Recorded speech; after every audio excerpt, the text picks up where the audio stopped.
We have some huge breaking news from the NHL. We have one veteran who's announced his retirement and another who's going to be out for the entire season. We'll discuss this and how it impacts their teams coming up next.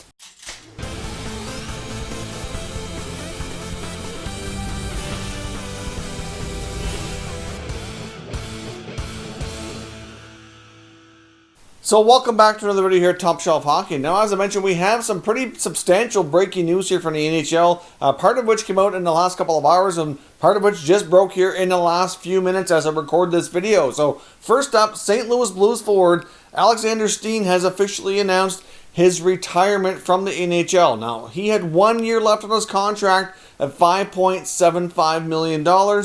He's been dealing with a pretty severe back issue. Apparently, he has several degenerative discs in his back along his spine, and it's just getting too much that he cannot continue playing. We knew that he was battling some type of a back issue last year, which is why he wasn't involved with the return to play, that he was just not able to go, and certainly makes a lot of sense now that we know a little bit more about the situation. Now, of course, in Steen's case, he's not going to officially file his retirement papers, because if he does that, he's going to be forfeiting his contract for the current season. So obviously players can sometimes announce that they're basically retired, but essentially he will still get paid from the Blues, but he will go on long-term injury reserve for the entire season. Now, we also know that the Blues are going to be without forward Vladimir Tarasenko for an extended period of time to open the 2021 NHL season as well. Hard to say exactly how long, because a lot of that is going to depend on really when they start. If they start in the middle of January like they're hoping to,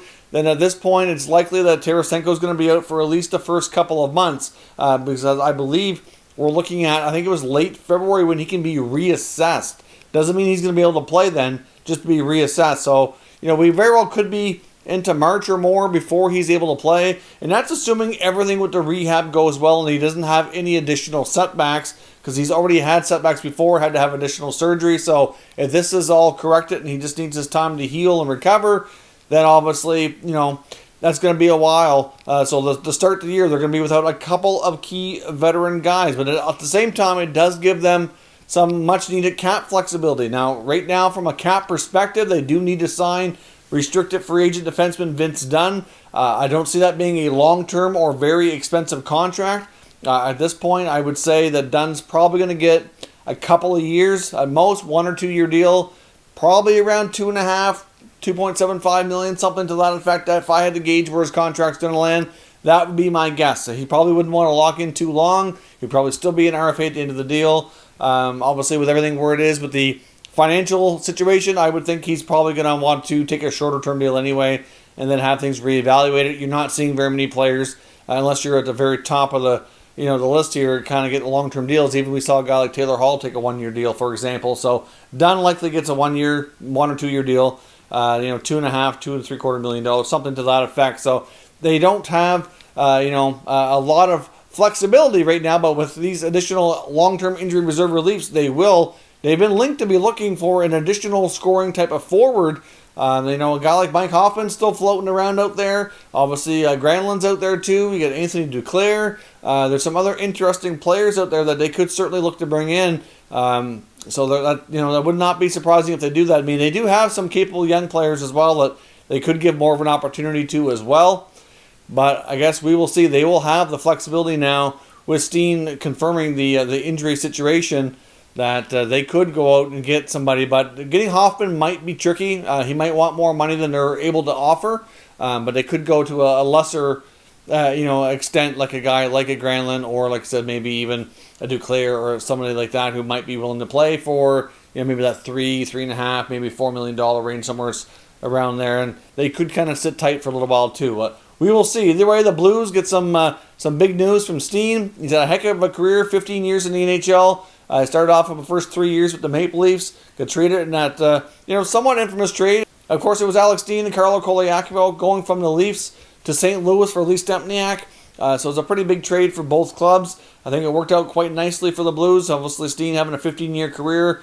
I know Carlo Colaiacovo was there for a good stretch of time as well. So I think for the most part, the Blues definitely won that deal, and he had a major impact on their franchise. Of course, won a Stanley Cup. He got over 1,000 games played, over 600 points, over 90 playoff games. I think it was like 35 or 36 playoff points. So he's been a Warrior for 15 years and certainly a big part of the Blues organization for, I believe it was like 12 years. So really, he'll likely be still involved with the team in some capacity. I would think most of the Blues alumni tend to stick around in the area and help grow the game in the city and work with the franchise. They're one of the best teams, I think, in the NHL when it comes to getting their alumni to be a part of things after their playing career is over. So big news in that front. But the other more surprising news, because we knew Steen was battling injury, so it's not a huge shocker that went down, but there wasn't much information that goaltender Henrik Lundqvist will not play for the Washington Capitals after all. Of course, he previously inked a 1-year,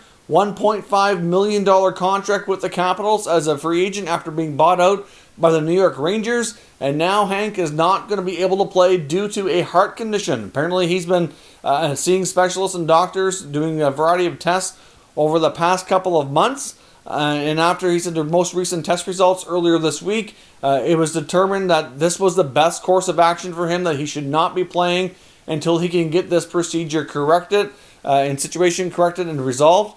So will he play the year after? It's difficult to say, but he's confirmed that he's not going to play for the full season. So that is big news. Obviously, that's a big blow to Washington, who obviously let Braden Holtby walk through free agency. They kind of had to, because they couldn't really afford to keep him around with his salary. Thankfully, they do have Ilya Samsonov, who was certainly going to battle for the starter position. I mean, with Lundqvist being such a veteran guy who could battle for it as well, it wasn't 100% confirmed that Samsonov was going to be the starter, but you'd have to think that, I would think the odds were in his favor, and that Lundqvist could have got a decent amount of games, though, especially with the schedule being condensed and compact the way it's expected to be. You need a 1-2 punch in goal to really make sure each guy can stay fresh. So it was a big deal for the Capitals to bring in the veteran netminder to be part of the organization. So that leaves them short now. Of course, they do have Phoenix Copley under contract. That's a possibility. Obviously, Copley spent the full year last year in the minors. Obviously, Samsonov basically stole his spot, and they ran with him and Holtby. So he is a bit removed from playing in the NHL, but has some experience before. Not sure if they want to go with that as their backup. They don't have a ton of options. If you look at the free agent market and goalies, there's not a lot out there. I mean, there are a couple of veteran guys that might be okay, but they're rumored to be having like handshake agreements with other teams. Like Corey Schneider with the Islanders is rumored to have a handshake agreement in place. And you've also got a guy like Ryan Miller, who some feel likely is going to go back to the Ducks too and spend another year in California. But that's not confirmed either. Other than that, you've got like Jimmy Howard, Craig Anderson. There's not much out there. I'm not sure Howard or Anderson would be given an opportunity anywhere. I think their careers are probably over, but it's hard to say what their options are going to be. They're either going to go with Copley or they're going to maybe have to make a trade. So I would think that we could see the Capitals swing a deal to bring in some more insurance. I mean, obviously Samsonov is expected to be a terrific goalie. Was a solid last year as a rookie, but I'm not sure if they want to run with him without having that insurance policy. A veteran guy who can kind of take over and be a good mentor for him. So to me, would not be shocking at all to see the Capitals pull off some kind of a trade for a veteran goaltender. But when you look around the NHL right now, it's difficult to say exactly who that would be. There are some teams that were rumored to be looking at goalie moves before, but didn't end up pulling the trigger. But at the same time, right now, they'd have to have almost like a domino effect. Like you had Carolina was expected to maybe move Reimer or Mrazek, but then that never happened, so that's a possibility. But then they're also division rivals. There was some uncertainty about Freddie Anderson in Toronto. Obviously, it looks as though he's staying put for the remainder of that contract. So unclear exactly what happens at this point with the Washington Capitals net-minding situation. But some really unfortunate news for Lundqvist and the Capitals. We'll see what they do. I mean, obviously, we wish Henrik Lundqvist the best and obviously a speedy recovery. Hopefully, he can get this heart condition looked after. And it'd be interesting to see after a long layoff because of the season being started late and then a full season being missed, would he even be able to play and want to sign another contract to play in the NHL for next season? So let me know your thoughts on these situations and what subsequent moves we're likely going to see from the Blues and the Caps to replace these players, because they're certainly going to leave some big holes in their lineup. If you're new to the channel, consider subscribing and turning on your notifications so you don't miss any future content. And give this video a thumbs up if you enjoyed it. I'd appreciate it if you did. As always, thank you for watching, and I'll catch you next time.